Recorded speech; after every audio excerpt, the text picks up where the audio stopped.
Hello guys, এটা আমাদের প্রথম ব্লগ। তো আমি প্রথম ব্লগ বানাচ্ছি। দেখাই যাচ্ছে আমি আর তৃষা ঘুরতে যাচ্ছি, দুজন সেম সেম ড্রেসিং পরে। আসলে আমরা দক্ষিণেশ্বর যাচ্ছি। আমরা দুজন পৌঁছে গেছি মেট্রো স্টেশন, দেন মেট্রো আসবে, দেন আমরা মেট্রো করে দক্ষিণেশ্বরে যাব। তো মেট্রো আসার পরে এই কিছু ভিউ আমরা নিয়েছি, কারণ এটা আমাদের দেখতে ভীষণ ভালো লাগছিল। তারপরে চলে আসলাম আমরা দক্ষিণেশ্বর মেট্রো স্টেশন, দেন সেখানে আমাদের শুভ 3 নম্বর বন্ধু। তারপরে আমরা 3 বন্ধু একসাথে আস্তে আস্তে যাচ্ছি স্কাই ওয়াকের দিকে। সব ক্লিপিং নিইনি, খালি যখন আমি এসকেলেটারে যাচ্ছিলাম তখন এইটুকুই ভিউই নিয়েছি। স্কাই ওয়াকের এক্স্যাক্টলি যাওয়ার সময় করে ক্লিপিং নেওয়াই হয়নি। তো এই যে আমাদের দক্ষিণেশ্বরের বাইরের কিছু সিনারিও, কেননা ভেতরে তো আমরা ফোন জমা করে দিতে হয়, সবাই জানো যারা গেছো আশা করি। তো আমরা পুরো ভিডিও নিতে পারিনি। তো আমাদের পুজো দেওয়া হয়ে গেছে।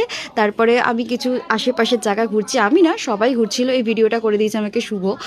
তারপরে আমরা বেরিয়ে গেলাম, কেননা আমরা ডিসাইড করি কচুরি খেতে যাব, কেননা দক্ষিণেশ্বরের কচুরি ফেমাস। তো ওই যে শুভ বলছে, আমরা তখন ওয়েট করছি, এক্স্যাক্টলি কচুরি আসেনি, তাই অর্ডার করা হয়ে গেছে। তারপরে কচুরি এসে গেছে, ওই যে তৃষা খাচ্ছে, এই আমি ভিডিও করছি আমার প্লেট, এই যে শুভ ভিডিও নিচ্ছিলাম বলে বেচারা ভীষণ লজ্জা পেয়েছে। তো যাওয়ার সময় যেহেতু আমরা ভিডিওটা নিতে পারিনি, তো আসার সময় আমরা এসকেলেটারের কিছু উঠে, মানে স্কাই ওয়াকের, এক্স্যাক্টলি স্কাই ওয়াক এটা, তো স্কাই ওয়াকের কিছু ক্লিপিং নিচে। এই যে তৃষা আর আমি বিধ্বস্ত অবস্থায় বাড়ি ফিরছি, কারণ আমাদের খুব মজা হয়েছে, খুব আনন্দ করেছি আমরা।